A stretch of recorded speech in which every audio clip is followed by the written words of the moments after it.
मेरे पति रात 9 बजे ऑफिस से घर आए। मैंने आते ही उनसे लड़ना शुरू कर दिया क्योंकि मैं उन्हें पसंद नहीं करती थी और मैं गुस्से में बोलती रही।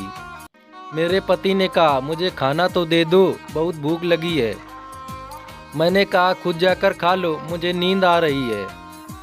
मेरे पति चुपचाप सुनते रहे और मैं पूरी रात उनसे लड़ती रही।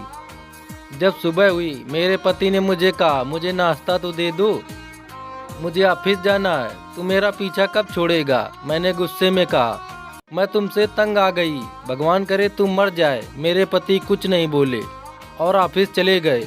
मैं अपने बच्चों को स्कूल से लेकर वापस आ रही थी। मेरे घर के सामने बहुत भीड़ लगी हुई थी। भीड़ को देखकर मैं चौंक गई और अपने घर के करीब पहुंची तो देखा कि मेरे पति की लाश घर के सामने पड़ी थी। मेरे ऊपर कयामत सी आ गई। मेरे हाथ पैर कांपने लगे। मेरे अंदर एक सन्नाटा सा छा गया।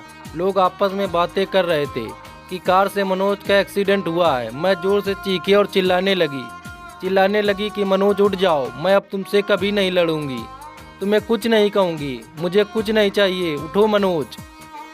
तुम्हें भूख लगी थी ना, चलो मैं खाना देती हूँ। मैं मनोज के हाथ पर चूमने लगी, मुझे छोड़कर न जाओ, उठ जाओ। लेकिन मनोज कैसे उठता, उसे तो मेरी बद्दुआ और मेरी नौसत, मेरे करबे लहजे ने मार दिया था। मनोज के जाने के बाद मुझे दुनिया के रंग नजर आने लगी। मुझे रिश्ते बदलते दिखने लगे। मेरे सब अपने मुंह से मुंह मोड़ने लगे। दुनिया के लोग मुझे गंदी नज़रों से देखने लगे। फिर कुछ दिनों में मुझे मेरा घर छीन लिया गया। जो हिस्सा मेरा बनता था मेरे ससुराल वाले ने मुझे दे दिया। मनोज के मरने के बाद मुझे एहसास हुआ कि पति जैसा भी हो, चाहे पसंद का हो या नापसंद का, लेकिन एक औरत के सर का ताज होता है।